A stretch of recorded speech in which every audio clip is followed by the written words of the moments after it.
پناہ مانگتا ہوں میں اللہ کی شیطان مردود سے۔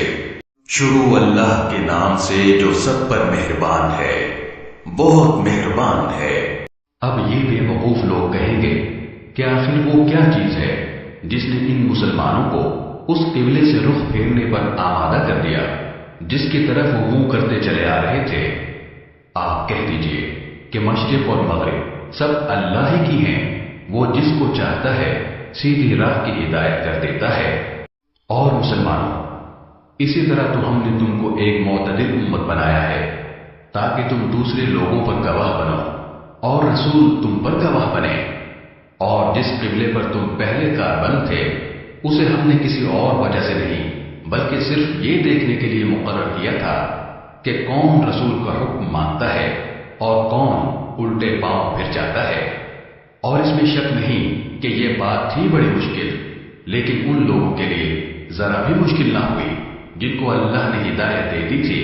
اور اللہ تعالیٰ ایسا نہیں کہ تمہارے ایمان کو ضائع کر دے،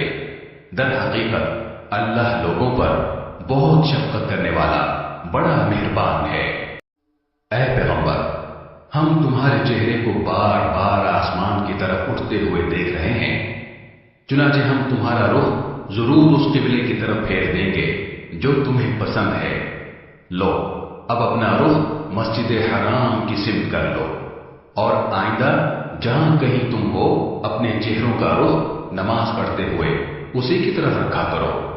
اور جن لوگوں کو کتاب دی گئی ہے وہ خوب جانتے ہیں کہ یہی بات حق ہے جو ان کے پروردگار کی طرف سے آئی ہے، اور جو کچھ یہ کر رہے ہیں اللہ اس سے غافل نہیں ہے۔ اور جن لوگوں کو کتاب دی گئی تھی اگر تم ان کے پاس ہر قسم کی نشانیاں لے آؤ تب بھی یہ تمہارے قبلے کی پیروی نہیں کریں گے، اور نہ تم ان کے قبلے پر عمل کرنے والے ہو، نہ یہ ایک دوسرے کے قبلے پر عمل کرنے والے ہیں۔ اور جو علم تمہارے پاس آ چکا ہے اس کے بعد اگر کہیں تم نے ان کی خواہشات کی پیروی کر لی تو اس صورت میں یقیناً تمہارا شمار ظالموں میں ہوگا۔ جن لوگوں کو ہم نے کتاب دی ہے وہ اس کو اتنی اچھی طرح پہچانتے ہیں جیسے اپنے بیٹوں کو پہچانتے ہیں، اور یقین جانو کہ ان میں سے کچھ لوگوں نے حق کو جان بوجھ کر چھپا رکھا ہے۔ اور حق وہی ہے جو تمہارے پروردگار کی طرف سے آیا ہے، لہذا شک کرنے والوں میں ہرگز شامل نہ ہو جانا۔ اور ہر گروہ کی ایک سمت ہے جس کی طرف وہ رخ کرتا ہے، لہذا تم نیک کاموں میں ایک دوسرے سے آگے بڑھنے کی کوشش کرو۔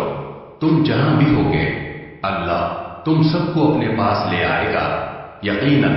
اللہ ہر چیز پر قادر ہے۔ اور تم جہاں سے بھی سفر کے لیے نکلو اپنا منہ نماز کے وقت مسجد حرام کی طرف کرو، اور یقیناً یہی بات حق ہے جو تمہارے پروردگار کی طرف سے آئی ہے، اور جو کچھ تم کرتے ہو اللہ اس سے بے خبر نہیں ہے۔ اور جہاں سے بھی تم نکلو اپنا منہ مسجد حرام کی طرف کرو، اور تم جہاں کہیں ہو اپنے چہرے اسی کی طرف رکھو تاکہ لوگوں کو تمہارے خلاف حجت بازی کا موقع نہ ملے۔ البتہ ان میں جو لوگ ظلم کے خوگر ہیں وہ کبھی خاموش نہ ہوں گے، سو ان کا کچھ خوف نہ رکھو، ہاں میرا خوف رکھو، اور تاکہ میں تم پر اپنا انعام مکمل کر دوں اور تاکہ تم ہدایت حاصل کر لو۔ یہ انعام ایسا ہی ہے جیسے ہم نے تمہارے درمیان تم ہی میں سے ایک رسول بھیجا جو تمہارے سامنے ہماری آیتوں کی تلاوت کرتا ہے اور تمہیں پاکیزہ بناتا ہے، اور تمہیں کتاب اور حکمت کی تعلیم دیتا ہے، اور تمہیں وہ باتیں سکھاتا ہے جو تم نہیں جانتے تھے۔ لہذا مجھے یاد کرو، میں تمہیں یاد رکھوں گا، اور میرا شکر ادا کرو اور میری ناشکری نہ کرو۔ اے ایمان والو، صبر اور نماز سے مدد حاصل کرو، بے شک اللہ صبر کرنے والوں کے ساتھ ہے۔ اور جو لوگ اللہ کے راستے میں قتل ہوں ان کو مردہ نہ کہو، دراصل وہ زندہ ہیں مگر تم کو ان کی زندگی کا احساس نہیں ہوتا۔ اور دیکھو ہم تمہیں آزمائیں گے ضرور، کبھی خوف سے اور کبھی بھوک سے اور کبھی مال و جان اور پھلوں میں کمی کر کے۔ اور جو لوگ ایسے حالات میں صبر سے کام لیں ان یہ وہ لوگ ہیں کہ جب ان کو کوئی مصیبت پہنچتی ہے تو یہ کہتے ہیں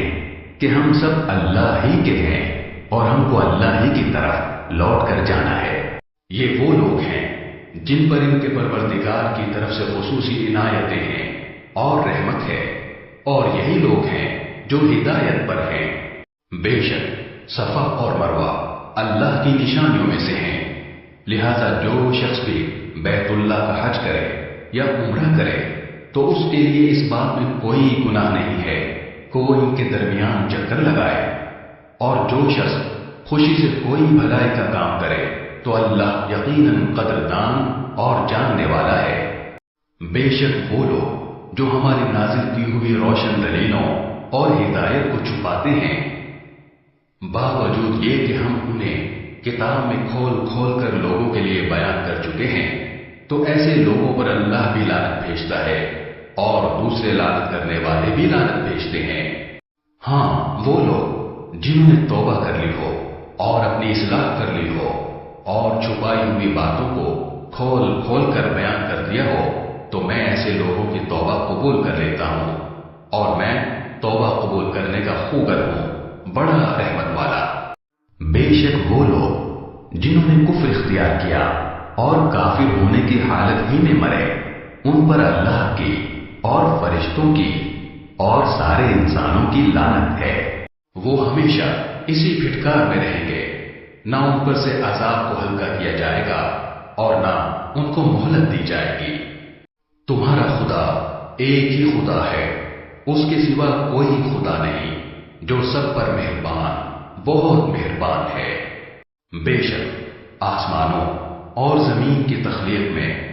رات دن کے لگاتار آنے جانے میں، ان کشتیوں میں جو لوگوں کے فائدے کا سامان لے کر سمندر میں تیرتی ہیں، اس پانی میں جو اللہ نے آسمان سے اتارا اور اس کے ذریعے زمین کو اس کے مردہ ہو جانے کے بعد زندگی بخشی، اور اس میں ہر قسم کے جانور پھیلا دیے، اور ہواؤں کی گردش میں اور ان بادلوں میں جو آسمان اور زمین کے درمیان تابع دار بن کر کام میں لگے ہوئے ہیں، ان لوگوں کے لیے نشانیاں ہی نشانیاں ہیں جو اپنی عقل سے کام لیتے ہیں۔ اور اس کے باوجود لوگوں میں کچھ وہ بھی ہیں جو اللہ کے علاوہ دوسروں کو اس کی خدائی میں اس طرح شریک قرار دیتے ہیں کہ ان سے ایسی محبت رکھتے ہیں جیسے اللہ کی محبت رکھنی چاہیے۔ اور جو لوگ ایمان لا چکے ہیں وہ اللہ ہی سے سب سے زیادہ محبت رکھتے ہیں، اور کاش کہ یہ ظالم جب دنیا میں کوئی تکلیف دیکھتے ہیں اسی وقت یہ سمجھ لیا کرے کہ تمام تر طاقت اللہ ہی کو حاصل ہے، اور یہ کہ اللہ کا عذاب آخرت میں اس وقت بڑا سخت ہوگا جب وہ پیشوا جن کے پیچھے یہ لوگ چلتے رہے ہیں اپنے پیروکاروں سے مکمل بے تعلقی کا اعلان کریں گے، اور یہ سب لوگ عذاب کو اپنی آنکھوں کے سامنے دیکھ لیں گے، اور ان کے تمام باہمی رشتے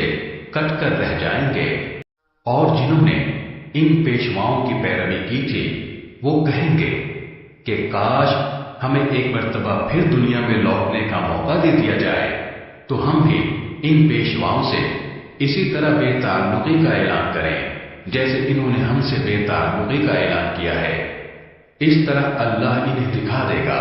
کہ ان کے اعمال آج ان کے لیے حسرت ہی حسرت بن چکے ہیں،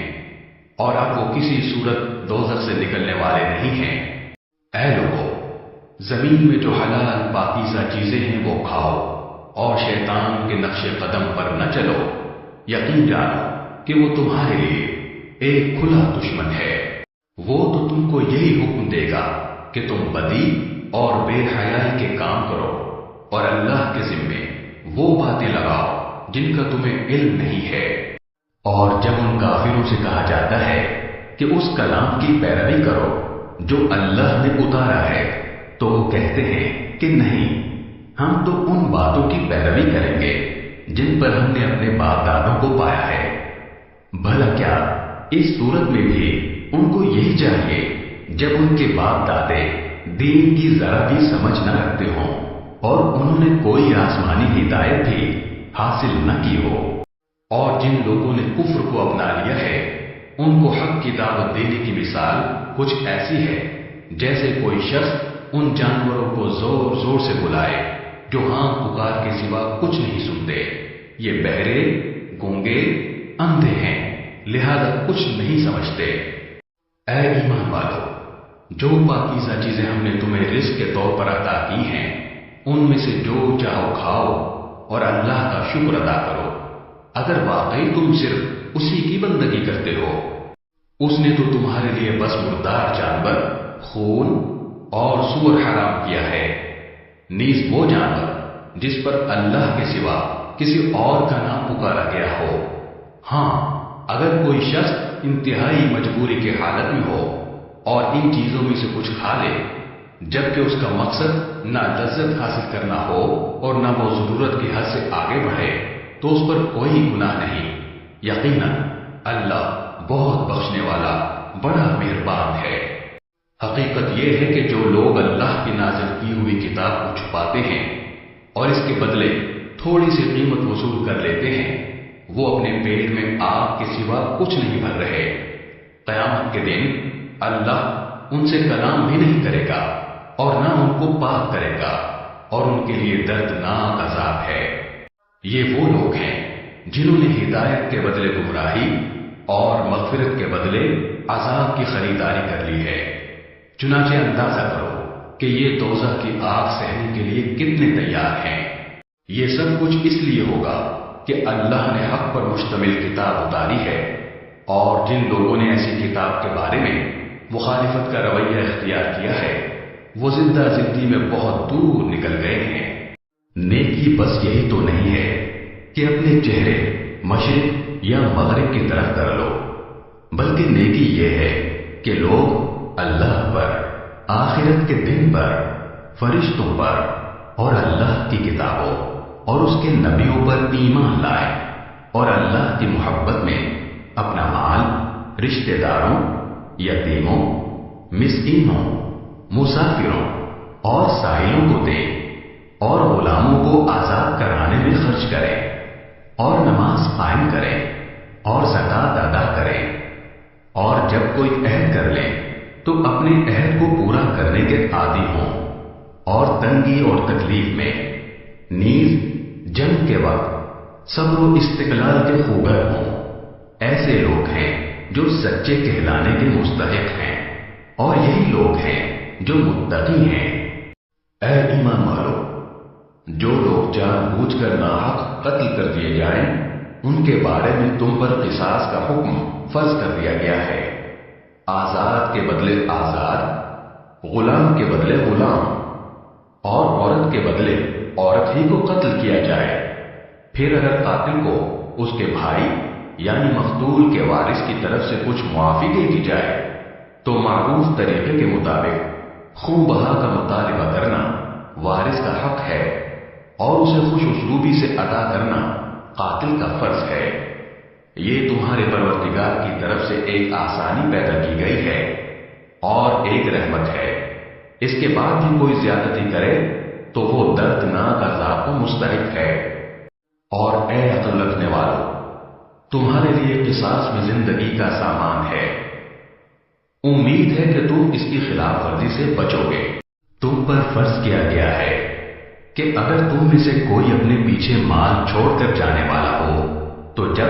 اس کی موت کا وقت قریب آ جائے وہ اپنے والدین اور قریبی رشتہ داروں کے حق میں دستور کے مطابق وصیت کرے۔ یہ متقی لوگوں کے ذمے ایک لازمی حق ہے۔ پھر جو شخص اس وصیت کو سننے کے بعد اس میں کوئی تبدیلی کرے گا تو اس کا گناہ ان لوگوں پر ہوگا جو اس میں تبدیلی کریں گے۔ یقین رکھو کہ اللہ سب کچھ سنتا جانتا ہے۔ ہاں، اگر کسی شخص کو یہ اندیشہ ہو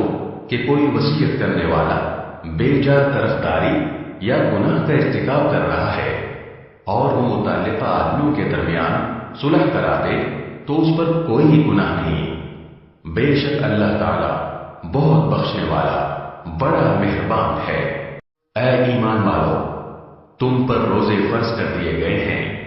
جس طرح تم سے پہلے لوگوں پر فرض کیے گئے تھے تاکہ تمہارے اندر تقوی پیدا ہو۔ گنتی کے چند دن روزے رکھنے ہیں۔ پھر بھی اگر تم میں سے کوئی شخص بیمار ہو یا سفر پر ہو تو وہ دوسرے دنوں میں اتنی ہی تعداد پوری کر لے، اور جو لوگ اس کی طاقت رکھتے ہوں وہ ایک مسکین کو کھانا کھلا کر روزے کا فدیہ ادا کر دیں۔ اس کے علاوہ اگر کوئی شخص اپنی خوشی سے کوئی نیکی کرے تو یہ اس کے حق میں بہتر ہے، اور اگر تم کو سمجھ ہو تو روزے رکھنے میں تمہارے لیے زیادہ بہتری ہے۔ رمضان کا مہینہ وہ ہے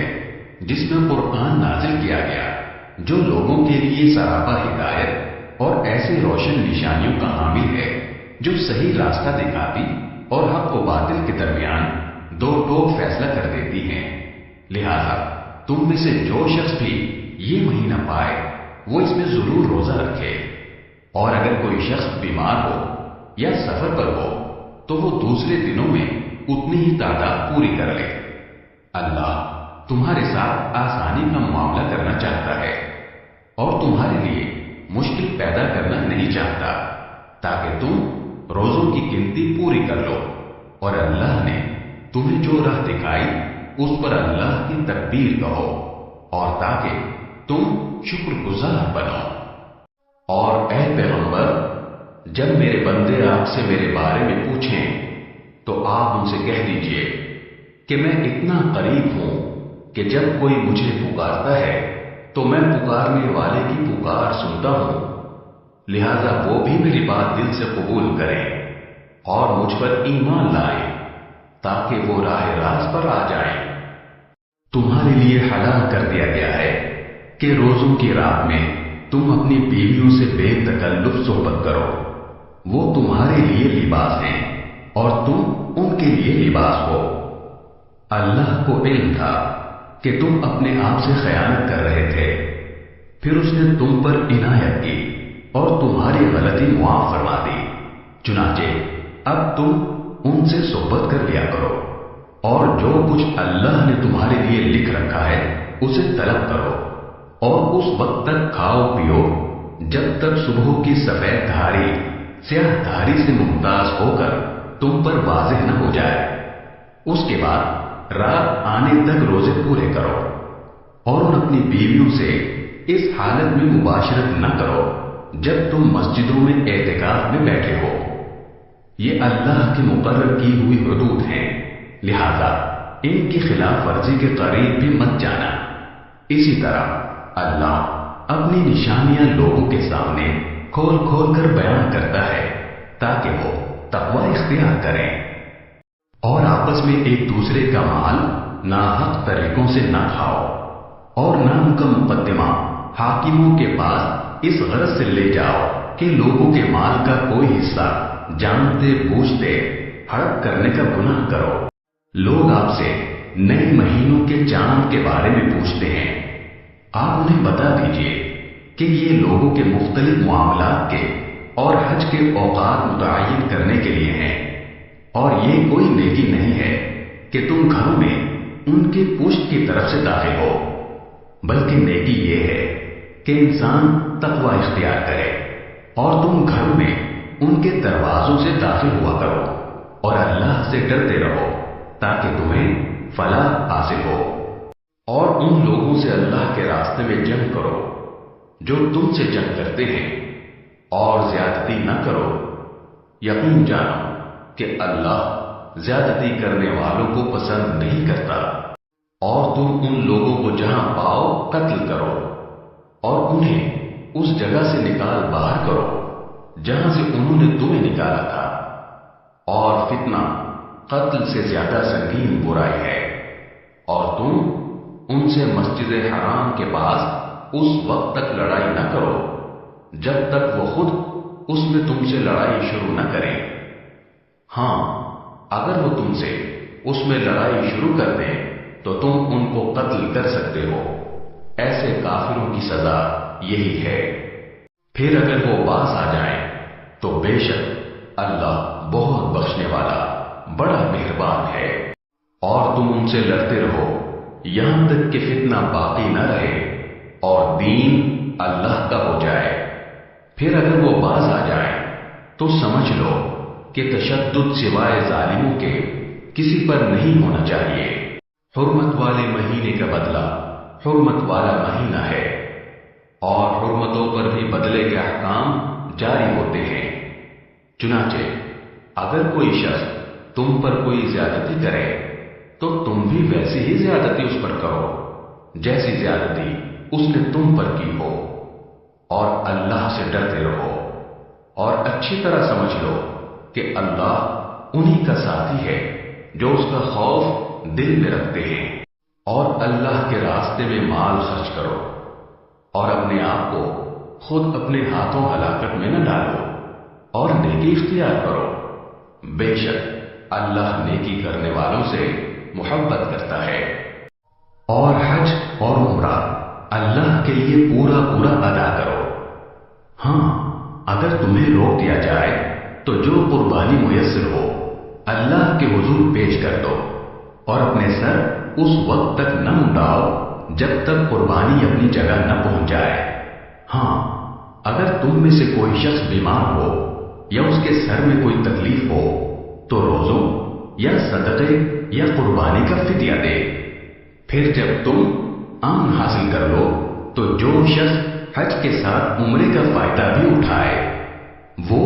جو قربانی میسر ہو اللہ کے حضور پیش کرے۔ ہاں، اگر کسی کے پاس اس کی طاقت نہ ہو تو وہ حج کے دنوں میں 3 روزے رکھے، اور 7 روزے اس وقت جب تم گھروں کو لوٹ جاؤ۔ اس طرح یہ کل 10 روزے ہوں گے۔ یہ حکم ان لوگوں کے لیے ہے جن کے گھر والے مسجد حرام کے پاس نہ رہتے ہوں، اور اللہ سے ڈرتے رہو، اور جان رکھو کہ اللہ کا عذاب بڑا سخت ہے۔ حج کے چند متعین مہینے ہیں، چنانچہ جو شخص ان مہینوں میں احرام باندھ کر اپنے اوپر حج لازم کر لے تو حج کے دوران نہ وہ کوئی فحش بات کرے، نہ کوئی گناہ، نہ کوئی جھگڑا، اور تم جو کوئی نیک کام کرو گے اللہ اسے جان لے گا۔ اور حج کے سفر میں ذات راہ ساتھ لے جایا کرو، کیونکہ بہترین ذات راہ تقوی ہے۔ اور اے عقل والو، میری نافرمانی سے ڈرتے رہو۔ تم پر اس بات میں کوئی گناہ نہیں ہے کہ تم حج کے دوران تجارت یا مزدوری کے ذریعے اپنے پروردگار کا فضل تلاش کرو۔ پھر جب تم عرفات سے روانہ ہو تو مشعر حرام کے پاس جو مزدلفہ میں واقع ہے اللہ کا ذکر کرو، اور اس کا ذکر اسی طرح کرو جس طرح اس نے تمہیں ہدایت کی ہے، جبکہ اس سے پہلے تم بالکل ناواقف تھے۔ اس کے علاوہ یہ بات بھی یاد رکھو کہ تم اسی جگہ سے روانہ ہو جہاں سے عام لوگ روانہ ہوتے ہیں، اور اللہ سے مغفرت مانگو، بے شک اللہ بہت بخشنے والا بڑا مہربان ہے۔ پھر جب تم اپنے حج کے کام پورے کر چکو تو اللہ کا اس طرح ذکر کرو جیسے تم اپنے باپ دادوں کا ذکر کیا کرتے ہو، بلکہ اس سے بھی زیادہ ذکر کرو۔ اب بعض لوگ تو وہ ہیں جو دعا میں بس یہ کہتے ہیں کہ اے ہمارے پروردگار، ہمیں دنیا میں بھلائی عطا فرما، اور آخرت میں ان کا کوئی حصہ نہیں ہوتا۔ اور انہی میں سے وہ بھی ہیں جو یہ کہتے ہیں کہ اے ہمارے پروردگار، ہمیں دنیا میں بھی بھلائی عطا فرما اور آخرت میں بھی بھلائی، اور ہمیں دوزخ کے عذاب سے بچا لے۔ یہ وہ لوگ ہیں جنہیں اپنے اعمال کی کمائی کا حصہ ثواب کی صورت میں ملے گا، اور اللہ جلد حساب لینے والا ہے۔ اور اللہ کو گنتی کے ان چند دنوں میں جب تم بنا میں مقیم ہو یاد کرتے رہو۔ پھر جو شخص 2 ہی دن میں جلدی چلا جائے اس پر بھی کوئی گناہ نہیں ہے، اور جو شخص 1 دن بعد میں جائے اس پر بھی کوئی گناہ نہیں۔ یہ تفصیل اس کے لیے ہے جو تقوی اختیار کرے، اور تم سب تقوی اختیار کرو، اور یقین رکھو کہ تم سب کو اسی کی طرف لے جا کر جمع کیا جائے گا۔ اور لوگوں میں ایک وہ شخص بھی ہے کہ دنیاوی زندگی کے بارے میں اس کی باتیں تمہیں بڑی اچھی لگتی ہیں، اور جو کچھ اس کے دل میں ہے اس پر وہ اللہ کو گواہ بھی بناتا ہے، حالانکہ وہ تمہارے دشمنوں میں سب سے زیادہ کٹر ہے۔ اور جب اٹھ کر جاتا ہے تو زمین میں اس کی دوڑ دھوپ اس لیے ہوتی ہے کہ وہ اس میں فساد مچائے اور فصلیں اور نسلیں تباہ کرے، حالانکہ اللہ فساد کو پسند نہیں کرتا۔ اور جب اس سے کہا جاتا ہے کہ اللہ کا خوف کر تو نخوت اس کو گناہ پر اور آمادہ کر دیتی ہے، چنانچہ ایسے شخص کو تو جہنم ہی راس آئے گی، اور یقین کرو وہ بہت برا بچھونا ہے۔ اور دوسری طرف لوگوں میں وہ شخص بھی ہے جو اللہ کی خوشنودی کی خاطر اپنی جان کا سودا کر لیتا ہے، اور اللہ ایسے بندوں پر بڑا مہربان ہے۔ اے ایمان والو، اسلام میں پورے کے پورے داخل ہو جاؤ اور شیطان کے نقش قدم پر نہ چلو، یقین جانو وہ تمہارا کھلا دشمن ہے۔ پھر جو روشن دلائل تمہارے پاس آ چکے ہیں، اگر تم ان کے بعد بھی راہ راست سے پھسل گئے تو یاد رکھو کہ اللہ اقتدار میں بھی کامل ہے، حکمت میں بھی کامل۔ یہ کفار ایمان لانے کے لیے اس کے سوا کس بات کا انتظار کر رہے ہیں کہ اللہ خود بادل کے سائبانوں میں ان کے سامنے موجود ہو اور فرشتے بھی اس کے ساتھ ہوں اور سارا معاملہ ابھی چکا دیا جائے، حالانکہ آخر کار سارے معاملات اللہ ہی کی طرف تو لوٹ کر رہیں گے۔ بنی اسرائیل سے پوچھو، ہم نے ان کو کتنی ساری کھلی نشانیاں دیکھیں، اور جس شخص کے پاس اللہ کی نعمت آ چکی ہو پھر وہ اس کو بدل ڈالے تو اسے یاد رکھنا چاہیے کہ اللہ کا عذاب بڑا سخت ہے۔ جن لوگوں نے کفر اپنا لیا ہے ان کے لیے دنیاوی زندگی بڑی دلکش بنا دی گئی ہے، اور وہ اہل ایمان کا مذاق اڑاتے ہیں، حالانکہ جنہوں نے تقوی اختیار کیا ہے وہ قیامت کے دن ان سے کہیں بلند ہوں گے، اور اللہ جس کو چاہتا ہے بے حساب رزق دیتا ہے۔ شروع میں سارے انسان ایک ہی دین کے پیرو تھے، پھر جب ان میں اختلاف ہوا تو اللہ نے نبی بھیجے جو حق والوں کو خوشخبری سناتے اور باطل والوں کو ڈراتے تھے، اور ان کے ساتھ حق پر مشتمل کتاب نازل کی تاکہ وہ لوگوں کے درمیان ان باتوں کا فیصلہ کرے جن میں ان کا اختلاف تھا۔ اور افسوس کی بات یہ ہے کہ کسی اور نے نہیں بلکہ خود انہوں نے جن کو وہ کتاب دی گئی تھی روشن دلائل آ جانے کے بعد بھی صرف باہمی ضد کی وجہ سے اسی کتاب میں اختلاف نکال لیا۔ پھر جو لوگ ایمان لائے اللہ نے انہیں اپنے حکم سے حق کی ان باتوں میں راہ راست تک پہنچایا جن میں انہوں نے اختلاف کیا تھا، اور اللہ جسے چاہتا ہے راہ راست تک پہنچا دیتا ہے۔ مسلمانوں، کیا تم نے یہ سمجھ رکھا ہے کہ تم جنت میں یوں ہی داخل ہو جاؤ گے، حالانکہ ابھی تمہیں اس جیسے حالات پیش نہیں آئے جیسے ان لوگوں کو پیش آئے تھے جو تم سے پہلے ہو گزرے ہیں۔ ان پر سختیاں اور تکلیفیں آئیں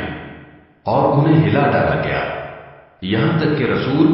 اور ان کے ایمان والے ساتھی بول اٹھے کہ اللہ کی مدد کب آئے گی؟ یاد رکھو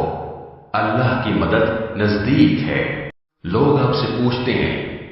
کہ وہ اللہ کی خوشنودی کے لیے کیا خرچ کریں؟ آپ کہہ دیجئے کہ جو مال بھی تم خرچ کرو وہ والدین،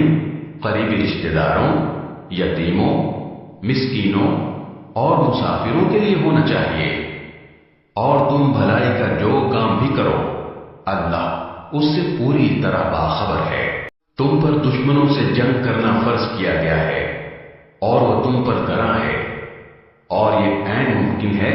کہ تم ایک چیز کو برا سمجھو حالانکہ وہ تمہارے حق میں بہتر ہو، اور یہ بھی ممکن ہے کہ تم ایک چیز کو پسند کرو حالانکہ وہ تمہارے حق میں بری ہو، اور اصل حقیقت تو اللہ جانتا ہے اور تم نہیں جانتے۔ لوگ آپ سے حرمت والے مہینے کے بارے میں پوچھتے ہیں کہ اس میں جنگ کرنا کیسا ہے؟ آپ کہہ دیجئے کہ اس میں جنگ کرنا بڑا گناہ ہے، مگر لوگوں کو اللہ کے راستے سے روکنا اس کے خلاف کفر کی روش اختیار کرنا، مسجد حرام پر بندش لگانا اور اس کے باسیوں کو وہاں سے نکال باہر کرنا اللہ کے نزدیک زیادہ بڑا گناہ ہے، اور فتنہ قتل سے بھی زیادہ سنگین چیز ہے۔ اور یہ کافر تم لوگوں سے برابر جنگ کرتے رہیں گے، یہاں تک کہ اگر ان کا بس چلے تو یہ تم کو تمہارا دین چھوڑنے پر آمادہ کر دیں، اور اگر تم میں سے کوئی شخص اپنا دین چھوڑ دے اور کافر ہونے کی حالت ہی میں مرے تو ایسے لوگوں کے اعمال دنیا اور آخرت دونوں میں اکارت ہو جائیں گے۔ ایسے لوگ دوزخ والے ہیں، وہ ہمیشہ اسی میں رہیں گے۔ اس کے برخلاف جو لوگ ایمان لائے اور جنہوں نے ہجرت کی اور اللہ کے راستے میں جہاد کیا تو وہ بے شک اللہ کی رحمت کے امیدوار ہیں، اور اللہ بہت بخشنے والا بڑا مہربان ہے۔ لوگ آپ سے شراب اور جوئے کے بارے میں پوچھتے ہیں، آپ کہہ دیجئے کہ ان دونوں میں بڑا گناہ بھی ہے اور لوگوں کے لیے کچھ فائدے بھی ہیں، اور ان دونوں کا گناہ ان کے فائدے سے زیادہ بڑا ہوا ہے۔ اور لوگ آپ سے پوچھتے ہیں کہ وہ اللہ کی خوشنودی کے لیے کیا خرچ کریں، آپ کہہ دیجئے کہ جو تمہاری ضرورت سے زائد ہو۔ اللہ اسی طرح اپنے احکام تمہارے لیے صاف صاف بیان کرتا ہے تاکہ تم غور و فکر سے کام لو، دنیا کے بارے میں بھی اور آخرت کے بارے میں بھی۔ اور لوگ آپ سے یتیموں کے بارے میں پوچھتے ہیں، آپ کہہ دیجئے کہ ان کی بھلائی چاہنا نیک کام ہے، اور اگر تم ان کے ساتھ مل جل کر رہو تو کچھ حرج نہیں، کیونکہ وہ تمہارے بھائی ہی تو ہیں، اور اللہ خوب جانتا ہے کہ کون معاملات بگاڑنے والا ہے اور کون سنوارنے والا۔ اور اگر اللہ چاہتا تو تمہیں مشکل میں ڈال دیتا، یقیناً اللہ کا اقتدار بھی کامل ہے، حکمت بھی کامل۔ اور مشرک عورتوں سے اس وقت تک نکاح نہ کرو جب تک وہ ایمان نہ لے آئے، یقیناً ایک مومن باندی کسی بھی مشرک عورت سے بہتر ہے، خواہ وہ مشرک عورت تمہیں پسند آ رہی ہو۔ اور اپنی عورتوں کا نکاح مشرک مردوں سے نہ کراؤ جب تک وہ ایمان نہ لے آئیں، اور یقیناً ایک مومن غلام کسی بھی مشرک مرد سے بہتر ہے، خواہ وہ مشرک مرد تمہیں پسند آ رہا ہو۔ یہ سب دوزخ کی طرف بلاتے ہیں، جبکہ اللہ اپنے حکم سے جنت اور مغفرت کی طرف بلاتا ہے، اور اپنے احکام لوگوں کے سامنے صاف صاف بیان کرتا ہے تاکہ وہ نصیحت حاصل کریں۔ اور لوگ آپ سے حیض کے بارے میں پوچھتے ہیں، آپ کہہ دیجئے کہ وہ گندگی ہے، لہذا حیض کی حالت میں عورتوں سے الگ رہو، اور جب تک وہ پاک نہ ہو جائیں ان سے قربت یعنی جماع نہ کرو۔ ہاں جب وہ پاک ہو جائیں تو ان کے پاس اسی طریقے سے جاؤ جس طرح اللہ نے تمہیں حکم دیا ہے، بے شک اللہ ان لوگوں سے محبت کرتا ہے جو اس کی طرف کثرت سے رجوع کرے، اور ان سے محبت کرتا ہے جو خوب پاک صاف رہے۔ تمہاری بیویاں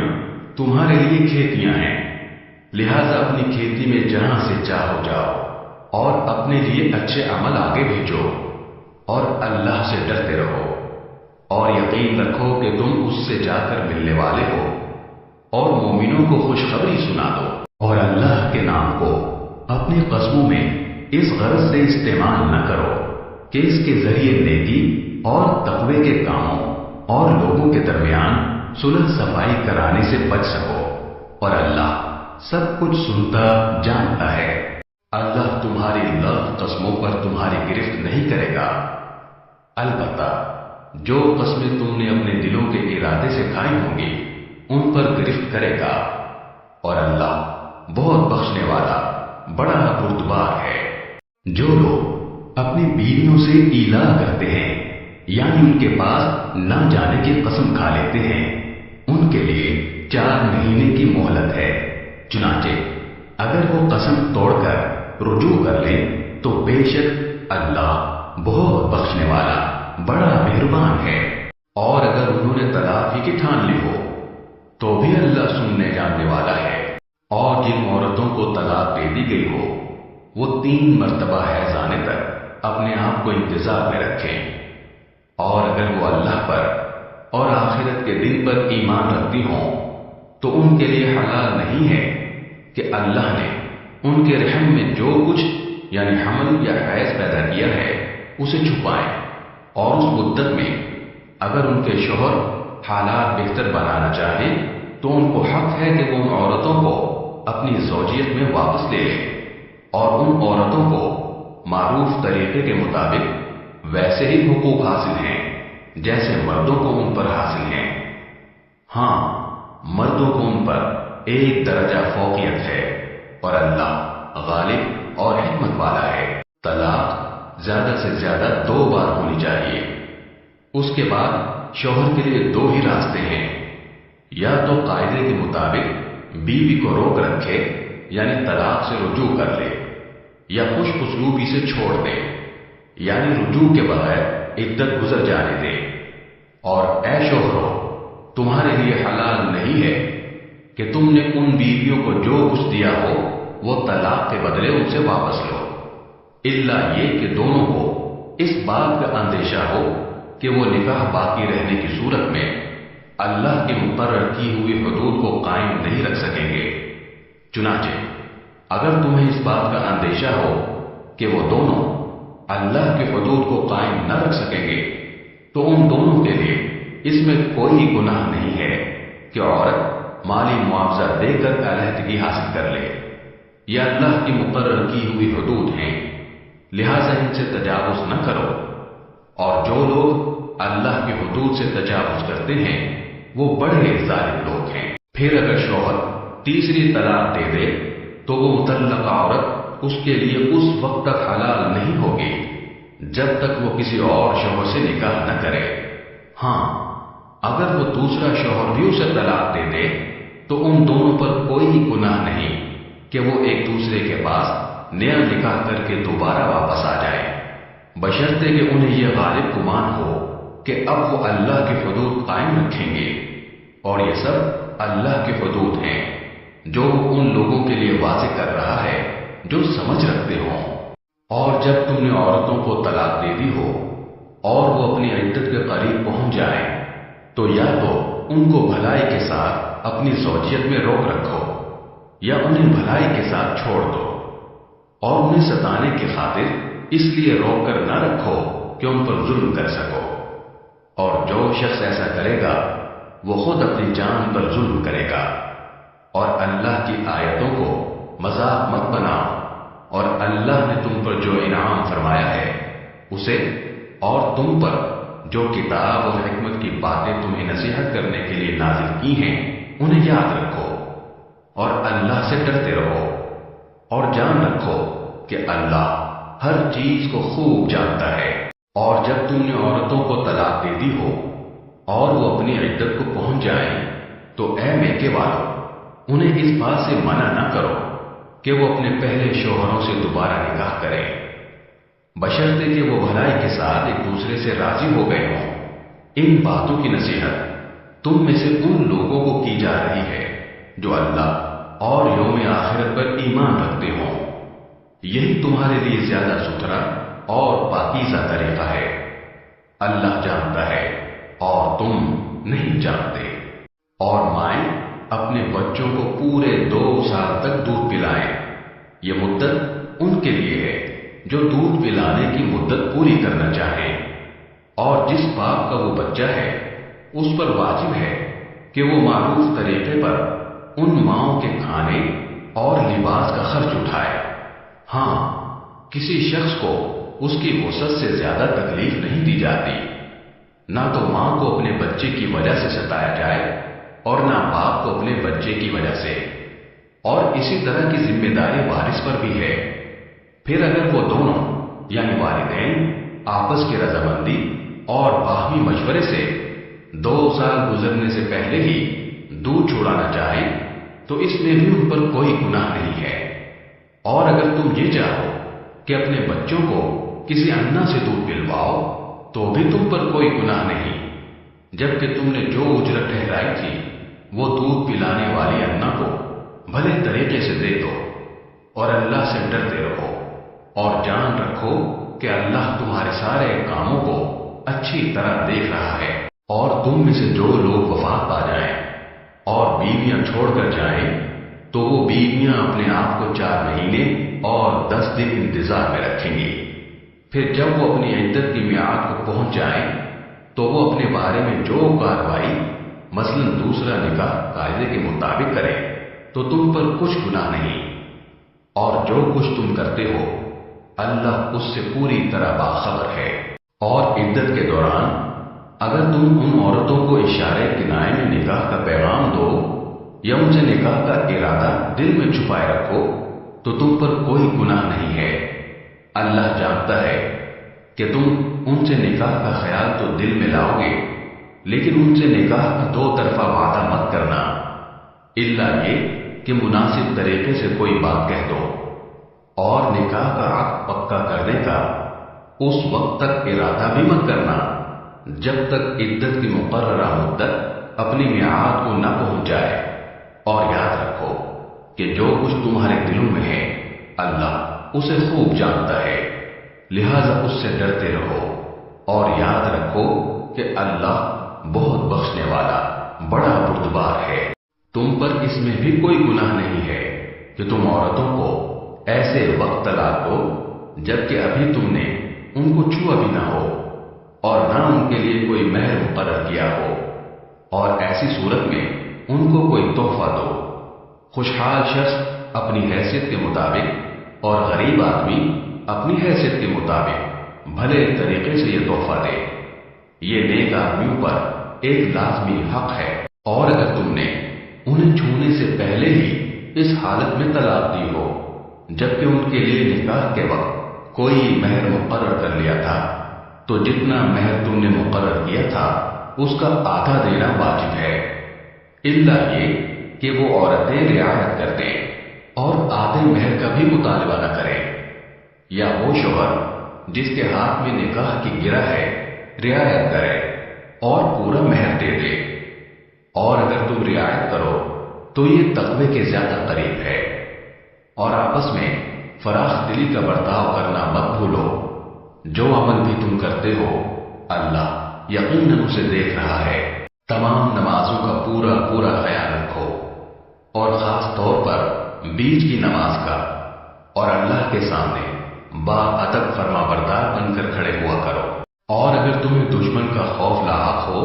تو کھڑے کھڑے یا سوار ہونے کی حالت ہی میں نماز پڑھ لو۔ پھر جب تم امن کی حالت میں آ جاؤ تو اللہ کا ذکر اس طریقے سے کرو جو اس نے تمہیں سکھایا ہے، جس سے تم پہلے ناواقف تھے۔ اور تم میں سے جو لوگ وفات پا جائیں اور اپنے پیچھے بیویاں چھوڑ جائیں تو اپنی بیویوں کے حق میں یہ وصیت کر جایا کریں کہ 1 سال تک وہ ترکے سے نفقہ وصول کرنے کا فائدہ اٹھائیں گی، اور ان کو شوہر کے گھر سے نکالا نہیں جائے گا۔ ہاں، اگر وہ خود نکل جائیں تو اپنے حق میں قاعدے کے مطابق وہ جو کچھ بھی کریں اس میں تم پر کوئی گناہ نہیں ہوگا، اور اللہ صاحب اقتدار بھی ہے، صاحب حکمت بھی۔ اور مطلقہ عورتوں کو قاعدے کے مطابق فائدہ پہنچانا متقیوں پر ان کا حق ہے۔ اللہ اپنے احکام اسی طرح وضاحت سے تمہارے سامنے بیان کرتا ہے تاکہ تم سمجھداری سے کام لو۔ کیا تمہیں ان لوگوں کا حال معلوم نہیں ہوا جو موت سے بچنے کے لیے اپنے گھروں سے نکل آئے تھے اور وہ ہزاروں کی تعداد میں تھے؟ چنانچہ اللہ نے ان سے کہا مر جاؤ،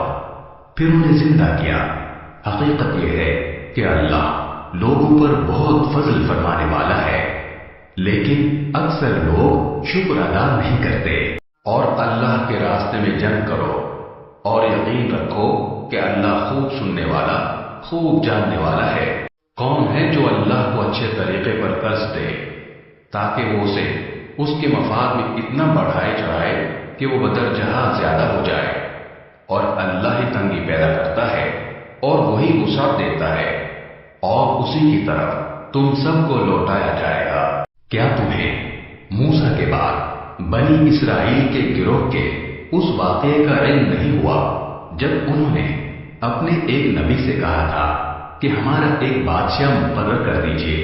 تاکہ اس کے جھنڈے تلے ہم اللہ کے راستے میں جنگ کر سکیں، نبی نے کہا کیا تم لوگوں سے یہ بات کچھ بعید ہے کہ جب تم پر جنگ فرض کی جائے تو تم نہ لڑو؟ انہوں نے کہا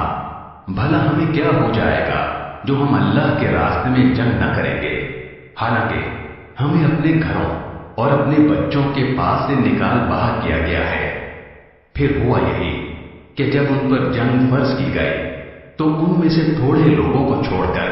باقی سب پیٹ پھیر گئے، اور اللہ ظالموں کو خوب جانتا ہے۔ اور ان کے نبی نے ان سے کہا کہ اللہ نے تمہارے لیے طالوت کو بادشاہ بنا کر بھیجا ہے۔ کہنے لگے بھلا اس کو ہم پر بادشاہت کرنے کا حق کہاں سے آ گیا؟ ہم اس کے مقابلے میں بادشاہت کے زیادہ مستحق ہیں، اور اس کو تو مالی وسعت بھی حاصل نہیں۔ نبی نے کہا اللہ نے ان کو تم پر فضیلت دے کر چنا ہے، اور انہیں علم اور جسم میں تم سے زیادہ وسعت عطا کی ہے، اور اللہ اپنا ملک جس کو چاہتا ہے دیتا ہے، اور اللہ بڑی وسعت اور بڑا علم رکھنے والا ہے۔ اور ان سے ان کے نبی نے یہ بھی کہا کہ طالوت کی بادشاہت کی علامت یہ ہے کہ تمہارے پاس وہ صندوق واپس آ جائے گا جس میں تمہارے پروردگار کی طرف سے سکینت کا سامان ہے، اور موسیٰ اور ہارون نے جو اشیاء چھوڑی تھی ان میں سے کچھ باقی ماندہ چیزیں ہیں، اسے فرشتے اٹھائے ہوئے لائیں گے۔ اگر تم مومن ہو تو تمہارے لیے اس میں بڑی نشانی ہے۔ چنانچہ جب طالوت لشکر کے ساتھ روانہ ہوا تو اس نے لشکر والوں سے کہا کہ اللہ ایک دریا کے ذریعے تمہارا امتحان لینے والا ہے، جو شخص اس دریا سے پانی پیے گا وہ میرا آدمی نہیں ہوگا،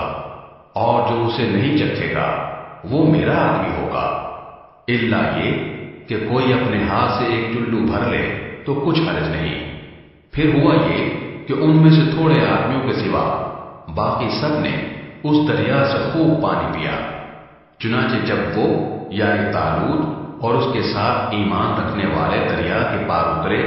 تو یہ لوگ جنہوں نے طالوت کا حکم نہیں مانا تھا کہنے لگے کہ آج جالوت اور اس کے لشکر کا مقابلہ کرنے کی ہم میں بالکل طاقت نہیں ہے، مگر جن لوگوں کا ایمان تھا کہ وہ اللہ سے جا ملنے والے ہیں انہوں نے کہا کہ نہ جانے کتنی چھوٹی جماعتیں ہیں جو اللہ کے حکم سے بڑی جماعتوں پر غالب آئی ہیں، اور اللہ ان لوگوں کا ساتھی ہے جو صبر سے کام لیتے ہیں۔ اور جب یہ لوگ جالوت اور اس کے لشکروں کے آمنے سامنے ہوئے تو انہوں نے کہا اے ہمارے پروردگار، صبر و استقلال کی صفت ہم پر اندیل دے،